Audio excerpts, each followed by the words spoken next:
یہ جنوبی کشمیر کے ضلع اننتناگ میں سیکورٹی فورسز اور ملیٹنٹوں کے درمیان انکاؤنٹر جاری ہے۔ انکاؤنٹر اننتناگ کے علاقے مڑھاما میں ہو رہا ہے۔ انکاؤنٹر میں 2 ملیٹنٹوں کو ہلاک کیا گیا ہے جبکہ ایک فوجی جوان کے شہید ہونے کی بھی خبر ہے، تاہم پولیس نے ابھی تک اس خبر کی تصدیق نہیں کی ہے۔ علاقے میں ملیٹنٹوں کی موجودگی کی اطلاع کے بعد سیکورٹی فورسز نے علاقے کا محاصرہ کیا۔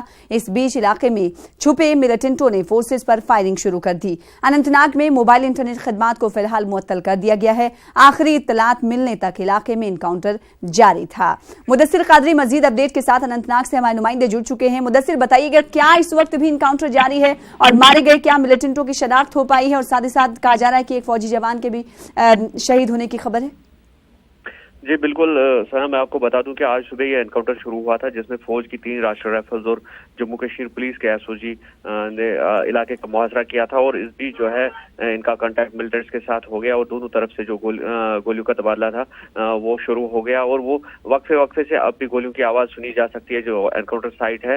اور اس بیچ جو کہا جا رہا ہے کہ وہ مکان جہاں پر ملیٹنٹ چھپے ہوئے تھے، ملیٹنٹوں نے پناہ لی تھی، اس کو بھی بارود سے اڑا دیا گیا ہے اور 2 ملیٹنٹوں کے مارے جانے کی خبر ہے۔ اور اس بیچ جو ہے جو ہی انکاؤنٹر شروع ہوا تھا تو ابتدائی جو فائرنگ تھی تو گولیوں کے تبادلے میں 2 آرمی اہلکار زخمی ہوئے تھے، اور جس میں سے ایک پھر زخموں کی تاب نہ لا کر دم توڑ بیٹھا، اور دوسرا جو آرمی پرسنل ہے اس کا جو علاج ہے وہ ابھی بھی جاری ہے۔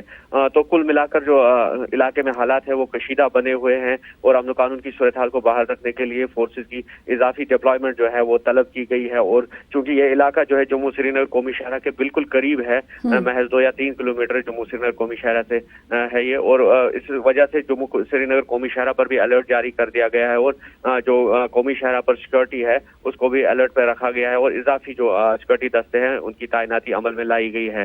تو موبائل انٹرنیٹ بھی ضلع میں جو موبائل انٹرنیٹ خدمات ہے وہ بھی متاثر ہے لگاتار، آج دوسرے روز بھی، کیونکہ کل بھی اکنگام ایریا میں ایک بڑا انکاؤنٹر ہوا تھا جس میں ایک آرمی میجر کی جان بھی کام آئی اور دوسرا آرمی میجر زخمی ہوا تھا، اور ایک بہت بڑا انکاؤنٹر تھا۔ اور اسے قبل 2 دن یعنی 12 جون کو کے پی روڈ پر ہی ایک حملہ انجام دیا گیا تھا جس میں S H O Anantnag Arshad Ahmad Khan کی جان چلی گئی تھی، اور مزید 5 جو اہلکار تھے، سیکورٹی اہلکار، وہ اس میں زخمی ہوئے تھے۔ تو کل ملا کر جنوبی کشمیر کے سیکورٹی سینیریو کی اگر ہم بات کریں گے تو کافی پیچیدہ ہو رہے ہیں، اور حالات جو ہے تو ایسے میں فوج جو ہے پوری طریقے سے چوکس ہے اور حالات کشیدہ بنے ہوئے ہیں، قابو میں ہیں۔ لیکن بہت شکریہ مدثر ہمارے ساتھ جڑنے کے لیے، اپڈیٹ فراہم کرنے کے لیے۔ تو جموں کشمیر پولیس نے کہا ہے کہ ضلع پلوامہ سے وابستہ 2 نوجوان ملیٹنسی کی راہ چھوڑ کر مین اسٹریم میں واپس لوٹے ہیں۔ جموں کشمیر پولیس کی کشمیر زون پولیس نے اپنے ٹویٹر ہینڈل کے ذریعے یہ اطلاع دی ہے۔ اس میں ٹویٹ کیا گیا ہے کہ برادری کے لوگوں اور ان کے اہل خانہ کے سمجھانے کے بعد ان دونوں نوجوانوں نے ہتھیار چھوڑ دیے ہیں۔ کشمیر پولیس نے دونوں نوجوانوں کی شناخت ظاہر نہیں کی ہے۔